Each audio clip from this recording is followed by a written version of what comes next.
اللہ تبارک و تعالی ہم سب کا خالق و مالک ہے۔ ہمارے پاس اس قدر بے شمار نعمتیں ہیں کہ رب خود فرماتا ہے کہ تم گننا چاہو تو تم گن نہیں سکتے، اور زیادہ تر نعمتیں وہ ہیں جو اللہ نے ہمیں بغیر مانگے عطا فرمائی ہیں، بغیر ہماری خواہش کے، بغیر ہماری طلب کے، بغیر ہماری دعا کے رب کریم نے اپنے فضل سے عطا فرما دی۔ نعمتوں کے ادا کرنے کے بعد شکر کا حکم ضرور دیا گیا ہے، لیکن کوئی اتنا سخت طریقہ اس کا وضع نہیں کیا گیا کہ اب سارا دن کوئی شخص مسجد میں بیٹھا رہے تو شکر ادا ہوگا۔ اب اس کو یہ نہیں کہا گیا کہ تمہیں آنکھیں دی ہیں تو 2000 نفل پڑھو ایک آنکھ کے لیے، نہ یہ فرمایا گیا ہے کہ تمہیں اب زبان دی ہے تو تم اس طرح کرو، پہلے اس کے لیے 20,000 نوافل ادا کرو، 100 قرآن مجید ختم کرو۔ ایسی کوئی بات نہیں ہے، بلکہ اللہ تبارک و تعالیٰ نے شکر کا حکم دیا، اور جو چیز زیادہ اہم ہے، جو زیادہ توجہ طلب ہے، جو چیز زیادہ سمجھنے والی ہے، وہ یہ ہے کہ مالک نے سارا کچھ دے کے جو مطالبہ کیا ہے وہ یہ ہے کہ تم نے اب جو نیک عمل کرنا ہے وہ خالص میری رضا کے لیے کرنا ہے۔ قل ان صلاتی و نسکی و محیای و مماتی للہ رب العالمین، محبوب فرما دیجیے بے شک میری نماز، میری قربانیاں، میرا دنیا میں رہنا اور میرا دنیا سے پردہ کرنا اس رب کے لیے ہے جو تمام جہانوں کا پالنے والا۔ ہمیں یہ حکم ہے کہ ہم جب بھی کوئی خیر کا کام کریں، جب بھی کوئی اچھا کام کریں، جب بھی کوئی بھلائی کا کام کریں تو اس میں نیت خالص کریں، ارادے خالص کریں۔ انسان کو جو اجر ملے گا نا قیامت کے دن، جو ثواب ملے گا وہ اس کی نیت اور ارادے پر ملے گا۔ امام جلال الدین سیوطی رحمۃ اللہ علیہ سے کسی شخص نے کہا تھا جی ایک حدیث میں نے پڑھا ایک نیکی کا 10 گنا اجر ہے، ایک میں پڑھا 70 گنا، ایک میں 700 گنا ہے، تو اجر ہے کتنا؟ تو آپ فرمانے لگے جتنی نیت اچھی اتنا اجر بھی زیادہ۔ یہ تو ڈیپینڈ کرتا ہے تیرے اوپر۔ کام لوگ کراتے ہیں نا، ہماری مسجد میں کام شروع ہے، کام لوگ کراتے ہیں، اب کچھ لوگ ایسے ہوتے ہیں کوئی بھی کام کرنے والا وہ کام کہتا بس سے جان چھوٹے کسی طریقے سے، اور کچھ کام کرتے ہیں تو مزہ آ جاتا ہے۔ ان کی صفائی، ان کی دلچسپی، ان کا ذوق، ان کا شوق، ان کی توجہ بتلاتی ہے کہ یہ شخص واقعی کام کرنا چاہ رہا ہے اور اس کی دلچسپی ہے۔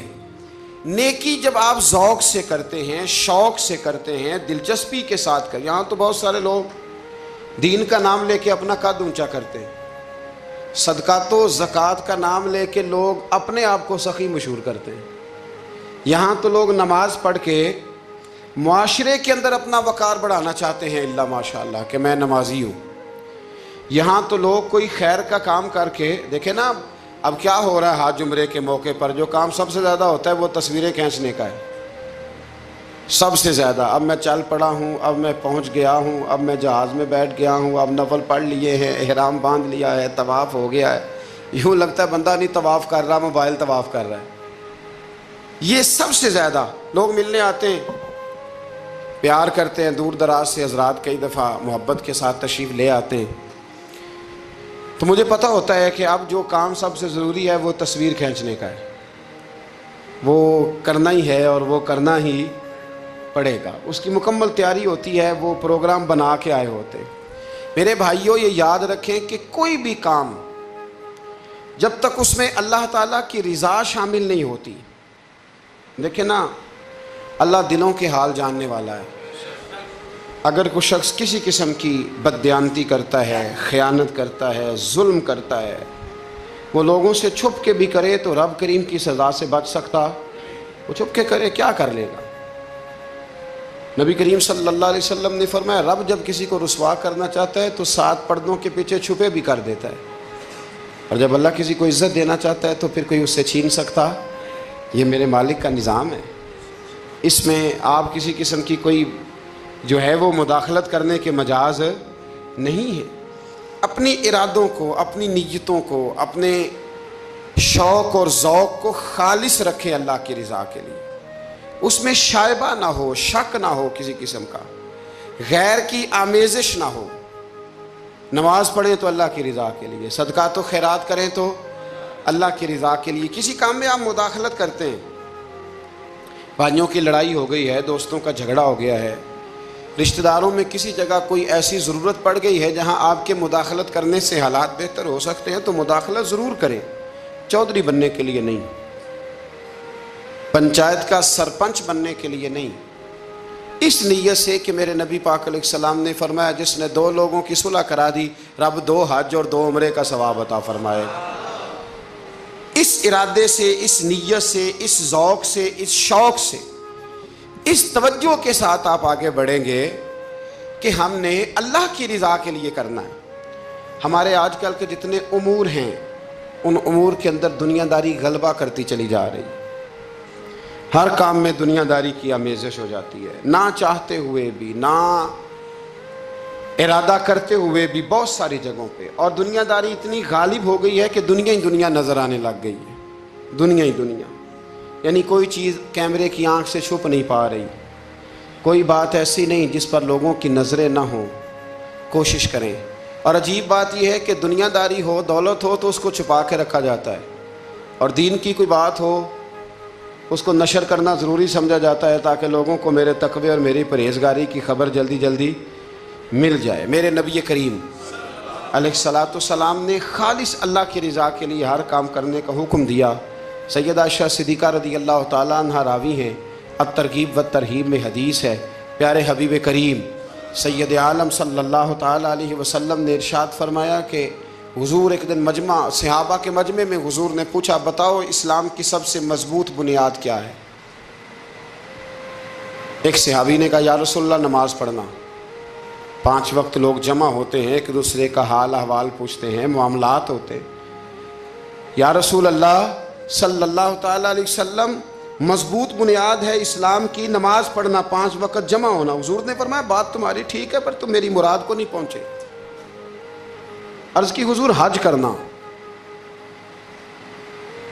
مختلف رنگ، مختلف نسلیں، مختلف قبیلے، مختلف بولیاں، لیکن جب حج کرنے پہنچے تو لباس بھی ایک ہی ہو گیا، گفتگو بھی ایک ہی، لبیک اللہم لبیک لبیک لا شریک لک لبیک ان الحمد والنعمت لک والملک لا شریک لک لبیک۔ ایک ہی صف میں کھڑے ہو گئے محمود و یاز، نہ کوئی بندہ رہا نہ کوئی بندہ نواز۔ نبی رحمت سید عالم صلی اللہ علیہ وسلم سے عرض کی حضور یہ حج جو ہے نا اس میں بڑی یکسانیت ہوتی ہے، ہر رنگ ہر نسل کا آدمی ایک تسبیح کے دانے کی طرح ایک جگہ پہ پرو دیا جاتا ہے، تو لگتا ہے یہ اسلام کی مضبوط بنیاد ہے۔ محبوب فرمانے لگے بات تمہاری ٹھیک ہے پر تم میری مراد کو نہیں پہنچے۔ عرض کی حضور پھر زکوٰۃ، صدقات، خیرات اسلام کی مضبوط بنیاد ہے۔ کیوں؟ وہ اس لیے کہ غریب امیر کو دیتا ہے، امیر غریب کو دیتا ہے، اور غریب امیر سے لیتا ہے تو ایک رشتہ بنتا ہے، ایک تعلق بنتا ہے۔ محسن کا اور احسان مند کا بڑا گہرا رشتہ ہوتا ہے، بڑا، ایک دوسرے سے پیار کرتے ہیں، ایک دوسرے کو چاہتے ہیں، ایک دوسرے کے لیے اچھے جملے بولتے ہیں، ایک دوسرے کے لیے ہمیشہ ان کے جذبات ٹھنڈے میٹھے اور اچھے ہوتے ہیں، تو لگتا ہے یہ اسلام کی مضبوط بنیاد ہے۔ حضور فرمانے لگے بات تمہاری ٹھیک ہے اور تم میری مراد کو نہیں پہنچے، تو پھر صحابہ عرض کرنے لگے حضور ہماری رعایت فرما دیں، پھر ایک رحمت کی نظر کر دیں، آپ ہی بتا دیں اسلام کی مضبوط بنیاد کیا ہے۔ تو محبوب فرمانے لگے اسلام کی مضبوط بنیاد ہے اللہ کی رضا کے لیے کسی سے محبت کرنا۔ کس کی رضا کے لیے؟ خالص اللہ کی رضا کے، اور اللہ کی رضا کے لیے کسی سے بغض رکھنا، عداوت رکھنا، اللہ کی رضا کے لیے محبت بھی اللہ کے لیے، عداوت بھی، ذاتی دشمنی کوئی نہیں، ذاتی اختلافات کوئی نہیں، ذاتی رنجشیں کوئی نہیں، ذاتی لڑائیاں کوئی نہیں، ذاتی جھگڑا کوئی نہیں، خالص اللہ کی۔ ہمارے ہاں لڑائیاں ذاتی لڑی جاتی ہیں، اس نے مجھے شادی پہ دعوت نہیں دی، اس نے مجھے پروٹوکول نہیں دیا، یہ کہاں پہنچ گیا میں کہاں رہ گیا، ذاتی لڑائیاں لڑی جاتی ہیں، دینی نہیں، مذہبی نہیں، اخلاقی نہیں۔ دیکھیں آپ، چاہیے تو یہ تھا نا کہ شادی کے موقع پر یہ لڑائی نہ ہوتی کہ اس نے مجھے پوچھا کیوں نہیں، لڑائی یہ ہوتی کہ یار تو غیر شرعی کام کوئی نہ کرنا، اللہ رسول کی ناراضگی والا کام کوئی نہ کرنا، اگر تو نے کیا تو میں نے کوئی نہیں آنا، اگر تو یہ حرکت کرے گا تو پھر میرا تیرا معاملہ درست نہ رہ سکے گا۔ یہ لڑائی ہونا چاہیے تھی، نہ کہ یہ لڑائی ہوتی کہ مجھے بلایا کیوں نہیں، پروٹوکول کیوں نہیں دیا، اعزاز کیوں نہیں دیا۔ تو حضور نے فرمایا اسلام کی مضبوط گرہ، اسلام کی مضبوط بنیاد ہے اللہ کی رضا کے لیے محبت کرنا اور اللہ کی رضا کے لیے کسی سے عداوت رکھنا۔ حضرت موسیٰ کلیم اللہ علیہ نبینا علیہ الصلوۃ والسلام پر اللہ کریم نے وحی فرمائی کہ اے موسیٰ، اے میرے کلیم، میرے لیے بھی کوئی کام کیا ہے؟ عرض کی اللہ میں نے نمازیں پڑھی، روزے رکھے، تبلیغ کی۔ فرمایا وہ تو آپ کی ذمہ داریاں تھیں، وہ تو آپ نے اپنے لیے کیا، میرے لیے بھی کچھ کیا ہے؟ رب کریم نے پوچھا موسیٰ میرے لیے بھی کچھ کیا ہے؟ عرض کی اللہ یہ سارا کچھ، فرمایا مالک تیرے لیے کیا؟ کہا یہ تو آپ نے اپنے لیے کیا، آپ کی ذمہ داریوں میں شامل تھا۔ مالک تیرے لیے کیا ہے؟ فرمایا کسی بندے سے محبت کی ہے کہ یہ اللہ کا بندہ ہے، کسی بندے سے محبت کی ہے کہ یہ اللہ کا بندہ ہے، یا کسی کے ساتھ تمہاری صرف اس لیے ناراضگی ہو کہ یہ اللہ کا نافرمان ہے، اللہ رسول کا دشمن ہے، معاذ اللہ بے ادب ہے۔ میرے بھائی سمجھ لیں اچھی طرح اور اپنے دل کے کونے میں یہ بات بٹھا لیں کہ زندگی میں جو کام کریں وہ اللہ کی رضا کے لیے، چھوٹا سا بھی خیر کا کام۔ میرے رسول کریم علیہ السلام کا جو سب سے پہلا فرمان ہے نا بخاری میں، وہ یہ ہے کہ انما الاعمال بالنیات، تیرے عمل کا دار و مدار تیری نیت پر ہے، تیرے ارادے پر ہے۔ بنیاد تمہاری نیت ہے، بنیاد یہ ہے کہ تمہارا اندر سے اس کام کے لیے ذوق کیا ہے، شوق کیا ہے۔ اگر وہ بنیاد مضبوط ہے تو پھر عمل کی جو آپ چھت ڈالیں گے وہ ساری چھت بھی مضبوط ہے۔ لیکن اگر ارادے کچے ہیں، کمزور ہیں، سازشیں ہیں، رنجشیں ہیں، اندر معاملات گڑبڑ ہیں، تو پھر کبھی دیواریں مضبوط ہو سکتی، نیتیں اچھی کریں۔ بڑی سادی مثال، بڑی صاف ستھری، مولا کائنات شیر خدا حضرت علی المرتضیٰ کرم اللہ تعالی وجہ الکریم نا، آپ ایک جگہ جنگ لڑنے کے لیے گئے، جہاد ہو رہا ہے۔ عرب کے جو لوگ ہوتے تھے وہ دشمن کو سزا بڑی سخت دیتے تھے۔ بعض لوگ مطالبہ بھی کرتے ہیں نا سخت سزا کا۔ ہمارا سرائکی کا ایک شاعر ہے، وہ کہا کرتا ہے یہ تنگ ہے ساری زندگی تو دے سخت سزا تیری جان چھوٹے، ساکو مار نہ شاکر کستاں وچ یک لخت مکا تیری جان چھوٹے۔